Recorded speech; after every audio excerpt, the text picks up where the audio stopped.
देवादिदेव 1000 श्री चंदा प्रभु भगवान की। जबले परम पूज गणाचार्य भगवान 108 श्री विराग सागर जी महाराज की। जबले परम पूज क्षमा मूर्ति आचार्य गुरुदेव 108 श्री विशद सागर जी महाराज की। 2.5 दिन में विराजमान 3 कमनों कोटि समस्त मुनि राजों की। अहिंसा में विश्व धर्म की। कल अपन ने जाना था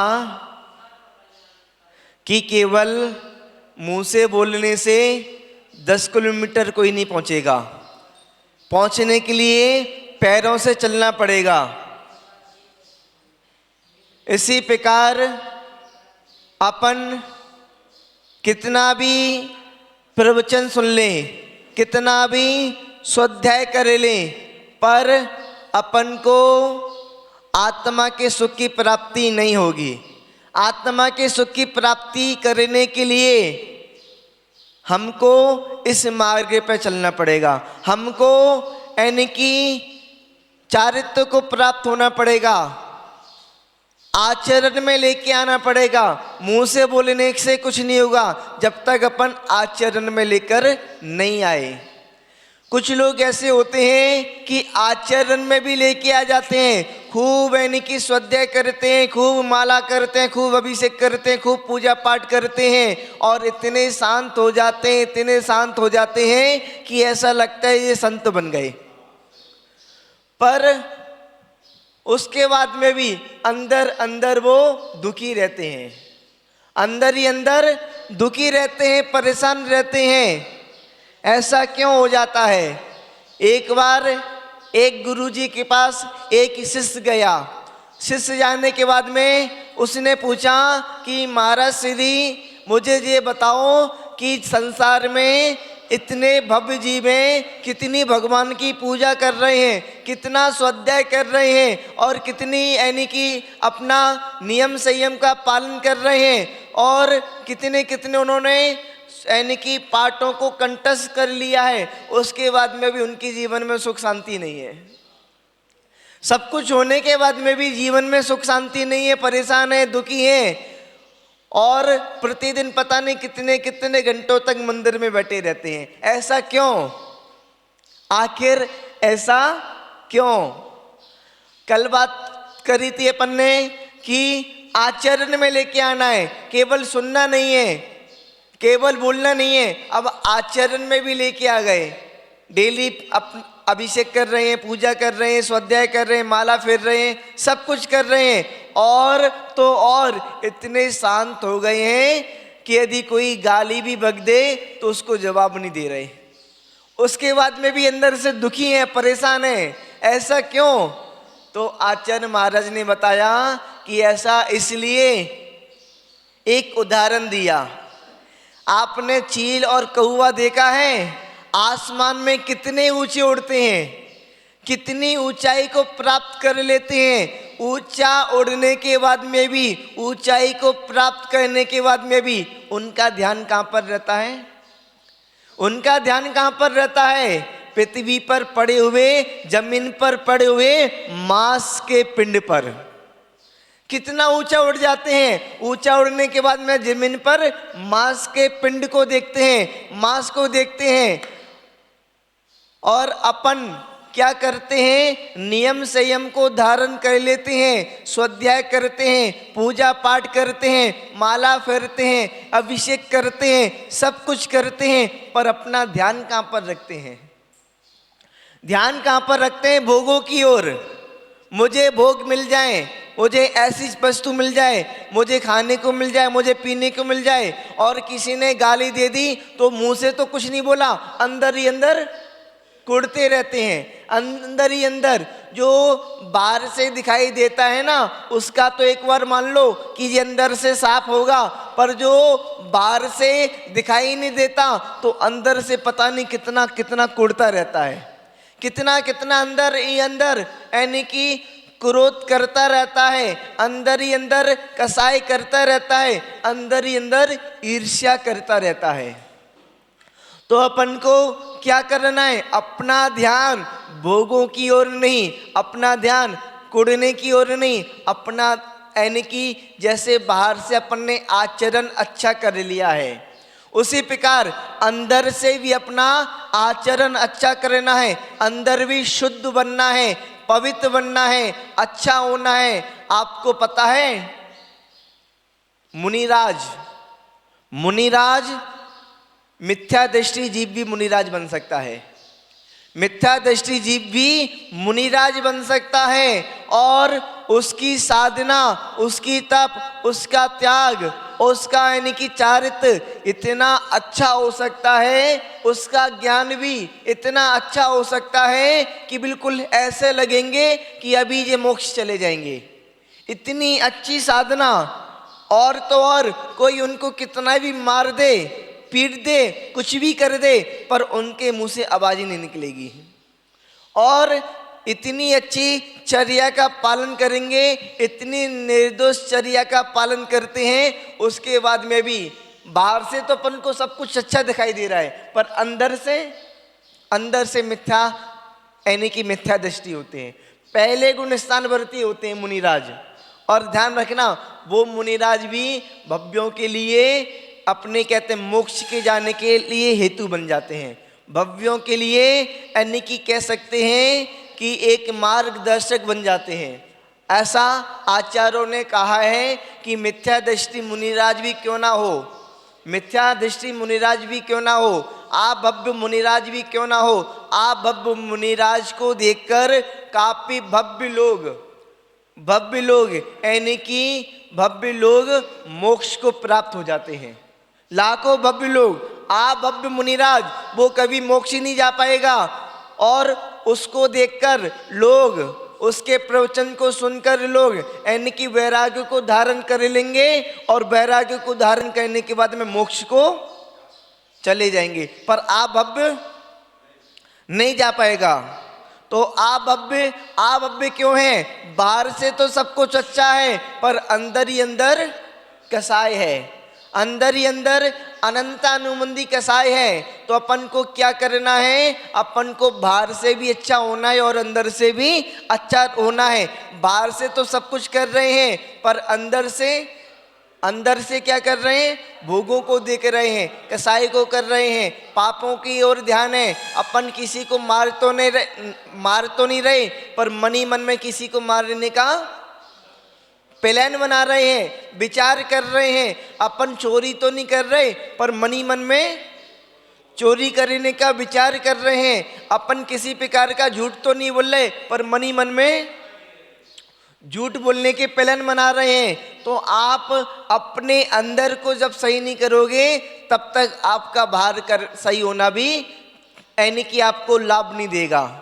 हालांकि सबसे पहले तो बाहर ही सही करना पड़ेगा। बाहर जब सही हो जाएगा तो अंदर भी धीरे धीरे सही होने लगेगा। पर आपको बाहर के साथ में, आचरण के साथ में अपने भाव को भी सही करना है। इस बात को लेकर तो कुमुद चंद आचार्य महाराज ने कल्याण मंदिर स्तोत्र में श्लोक नंबर 35 में, 36 में, 37 में और 38 में इतनी गजब की बात कही है, इतनी अच्छी बात कही है कि भगवान, मैंने आपके कितनी बार दर्शन किए, कितनी बार, अनंतों बार दर्शन किए, उसके बाद में भी मेरे दुख दूर नहीं हुए। हे भगवान, मैंने आपके दर्शन भी किए और दर्शन करने के बाद में आपकी पूजा भी की, आपके चरणों की पूजा भी की, उसके बाद में भी मैं संसार में भटक रहा हूँ। हे भगवान, मैंने आपकी पूजा भी की, पूजा करने के बाद में आपकी वाणी को भी सुना, मैंने आपकी वाणी को भी सुन लिया, पर भगवान आपकी वाणी सुनने के बाद में भी मैं परेशान हूँ। मुझे नाग डस रहे हैं, मुझे विषय नाग डस रहे हैं, विषय रूपी नागिन डस रही है। मैंने आपकी पूजा कर ली, आपके यानी कि चरणों की सेवा कर ली और आपके दर्शन के लिए आपकी वाणी को सुन लिया, उसके बाद में भी मैं क्यों सुखी नहीं हुआ? तो फिर बाद में आचार्य महाराज बताते हैं कि अब मैंने सब कुछ कर लिया, सब कुछ करने के बाद में भी सुखी क्यों नहीं हुआ? तो अपन श्लोक पढ़ेंगे अपना कौन सा वाला, 37, 35, 36, 37, 38 नंबर का। आकृणितोऽपि महितोऽपि निरीक्षितोऽपि नूनं न चेतसि मया विदितोऽसि भक्त्या जातोऽस्मि तेन जनबान्धव दुःखे पात्रम् अस्मात् क्रिया प्रतिफलन्ति न भाव शून्या। मैंने सब कुछ कर लिया, दर्शन भी किया, पूजा भी की और उसके बाद में वाणी भी सुनी, पर क्या किया? भाव शून्य। भाव से शून्य होकर मैंने आपकी पूजा करी, भाव कभी नहीं लगाए। जैसे अपने भाव होते हैं वैसा ये अपन को फल मिलता है। हमने पूजा तो करी पर हमने केवल और केवल मुंह से पूजा करी।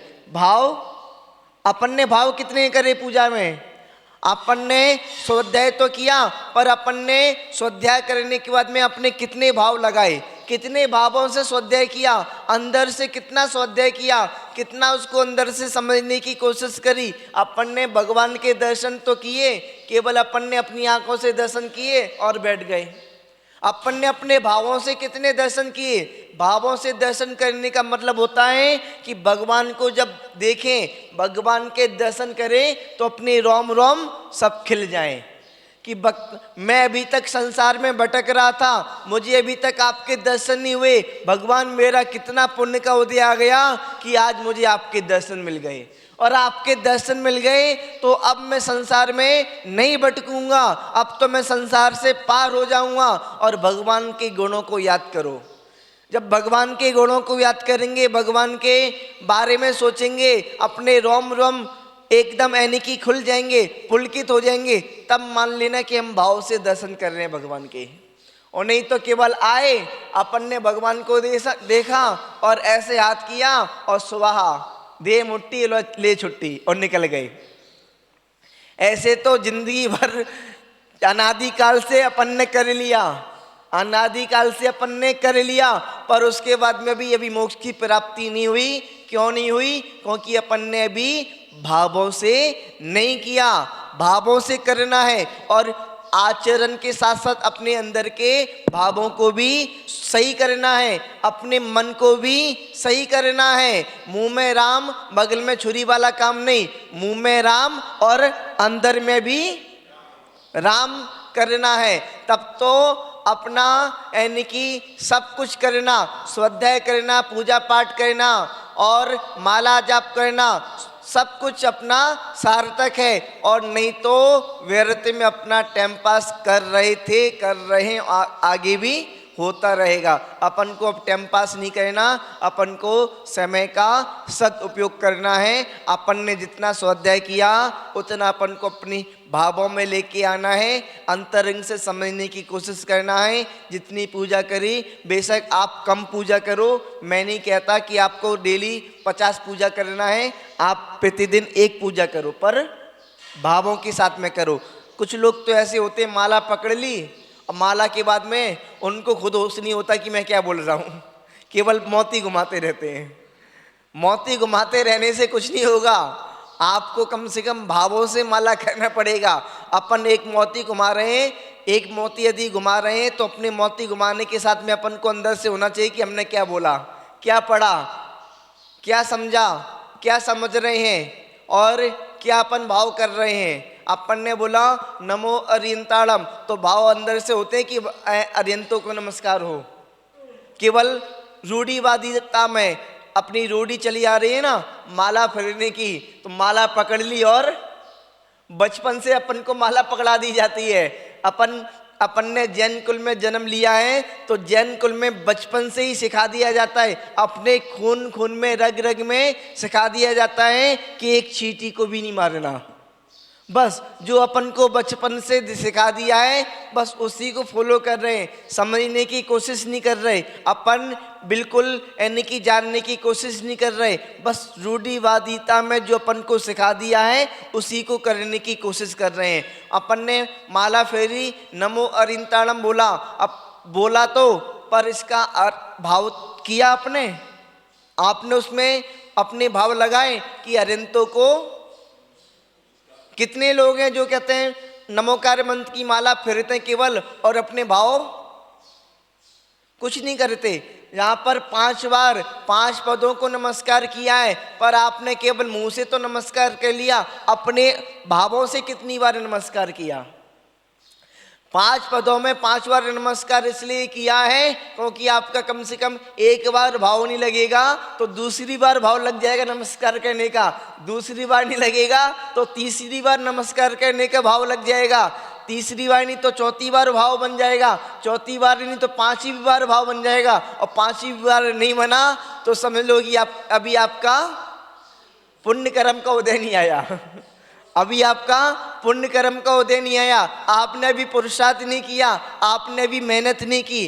तो आपको केवल आचरण में नहीं, अपने अंदर में भी लेकर आना है। जब आप अपने अंदर लेके आ जाओगे, आप अपने अंदर भावों को सही कर लोगे, अपने विचारों को सही कर लोगे, अपनी आत्मा को पवित्र बना लोगे, अपनी आत्मा को शुद्ध बना लोगे, अपनी आत्मा को विशुद्ध बना लोगे, तो बाहर में भी आपको शुद्ध विशुद्ध बन जाएगा। तो फिर आपको सुख शांति समृद्धि की प्राप्ति होगी, आपको अपनी आत्मा के भी दर्शन होंगे, अपनी आत्मा के सुख की भी प्राप्ति होगी। और नहीं तो केवल अपने बाहर के आचरण से आपको बस अकेले आप धर्मात्मा तो कहलाओगे, पर अंदर से सुखी नहीं कहलाओगे। आपको अंदर से सुखी बनना है तो अंदर के भावों को सही करना है।